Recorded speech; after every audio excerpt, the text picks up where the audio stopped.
ऐसे और बहुत है, मगर मैं कुछ स्टेप बता रहा हूँ उसकी। जितना स्कीमेटिक को यूज करोगे उतना आपका बढ़ता जाएगा।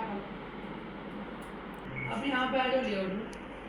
लेआउट में आने के बाद हमारी आइडेंटिफाई करनी है हमें पहले। देखो ये पावर लगी, चार्जिंग आना, सही है। चार्जिंग ऐसी इधर देखेंगे, हमारे चार्जिंग ऐसी है ये चार्जिंग है, उधर पावर है। इस चार्जिंग ऐसी के यहाँ नंबर को कॉपी करना, कॉपी करने के बाद में जाना और यहाँ पे इसको पेस्ट करना। पेस्ट करने के बाद नेक्स्ट करेंगे तो यहाँ पर चार्जिंग ऐसी, ठीक।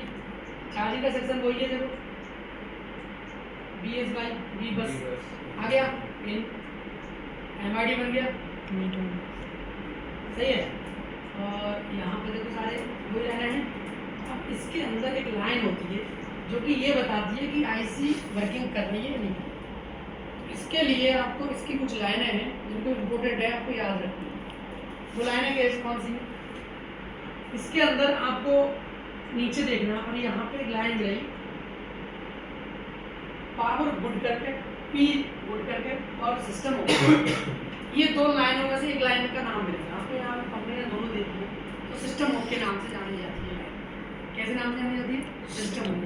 अगर आपकी ये लाइन पे आपने क्या करना है, पावर IC की ये लाइन चेक करनी है और इसमें देखो चार्जिंग ऐसी पावर ही होती है, उनकी चार्जिंग और चार्जिंग सब पावर होती है। मेन पावर तो यही है, यही प्रोड्यूस करती है, मगर चार्जिंग ऐसी PMI बोल रही है। PMI के अंदर क्या लगी है? दो रेजिस्टेंस लगी है, एक NC कर दी गई है, दूसरी यहाँ पे ये भी NC है। ये दोनों रेजिस्टेंस के सिरे हैं वहाँ लगे हुए। तो हमें इसका एक वोल्टेज चेक करना है कि वो वोल्टेज बना रही है नहीं बना रही है। समझ में आया? समझ में आ रहा है कुछ? तो हम यहाँ क्या करेंगे, इस लाइन में रेजिस्टेंस लगी है, तो रेजिस्टेंस का नंबर कितना है? ये रेजिस्टेंस का नंबर है 2966, ये वाला 2966। हम इस नंबर की रेजिस्टेंस पे यहाँ से नंबर कॉपी करेंगे और कॉपी करने के बाद कहाँ जाएंगे? लेआउट में जाने के बाद यहाँ पे पेस्ट करेंगे। पेस्ट करने के बाद इसको नेक्स्ट करेंगे।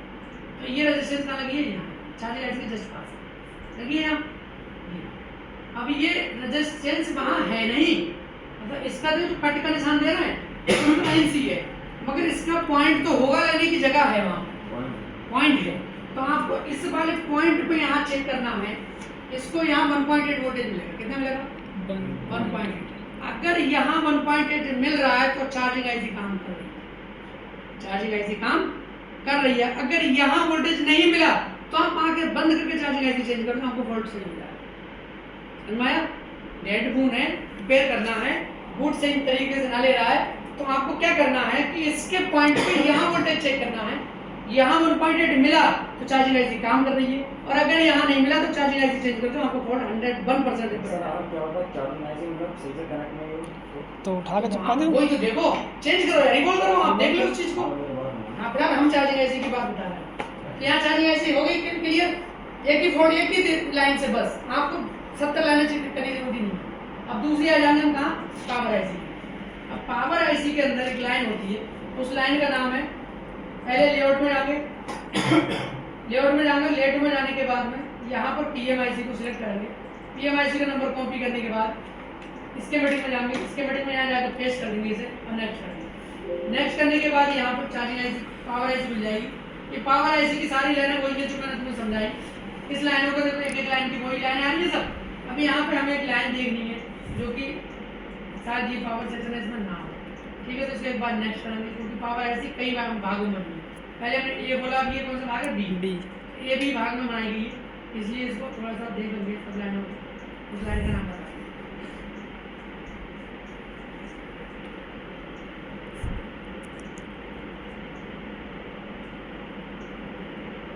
ये फील्ड गेज सेक्शन है।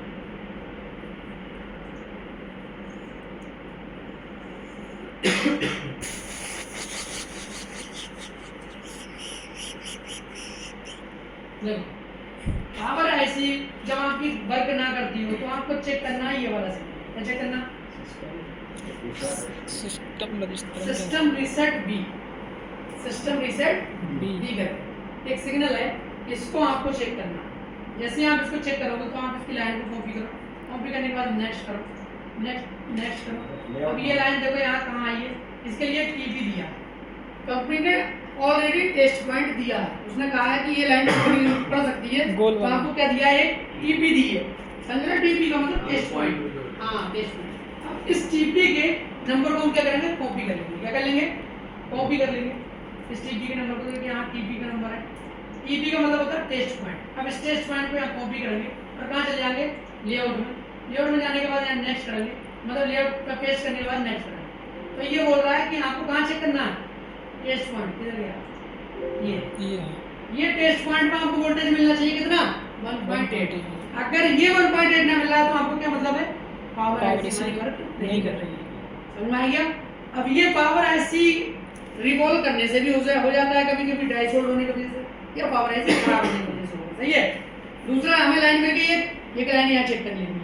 अब दूसरी एक लाइन और है, अगर यहाँ तक वोल्टेज आपका आ रहा है फिर भी आपका सेट ऑन हो रहा है तो आपको अब दूसरा सिग्नल चेक करना है, तीसरा सीपीयू। ठीक है, बस ये 3 सिग्नल आपको कंफर्म कर देंगे कि बूट हमारी कहाँ प्रॉब्लम है। समझ में आएगा। अब हम इसके बाद में एक सिग्नल और है, और वो भी आप क्या हुआ सवाल है इसी बात में, अगर मान लो चार्जिंग ऐसी हमारी खराब है, या मान लो चार्जिंग ऐसी है, वो जो पॉइंट बताया था आपने लाइन, वहाँ पर वोल्टेज नहीं आ गया, तो फिर वो बीपीएच नहीं बनाएगी ना। बीपीएच बनाएगी, ऑन नहीं होने देगी। अच्छा बनाएगी, बीपीएच बनाएगी या कम बनाएगी या फ्लक्चुएशन करेंगे। फ्लक्चुएशन करेगी। सही है। तो आपको क्या करना है, अब आपको तीसरी पॉइंट पर और जाना, और वो पॉइंट इसे नेक्स्ट बैक चले जाएंगे, क्योंकि ये लाइन को रीसेट बी की, रीसेट बी की यहाँ पर कॉपी करेंगे। हम पावर आई की खोलेंगे। सही है। पावर आई से खोलने के बाद यहाँ पे एक सिग्नल बनता है बाच डॉग के नाम, बाच डॉग। ये बाच डॉग का सिग्नल सीपीयू को दर्शाता है कि सीपीयू वर्क कर रहा है या नहीं। तो हमें बाच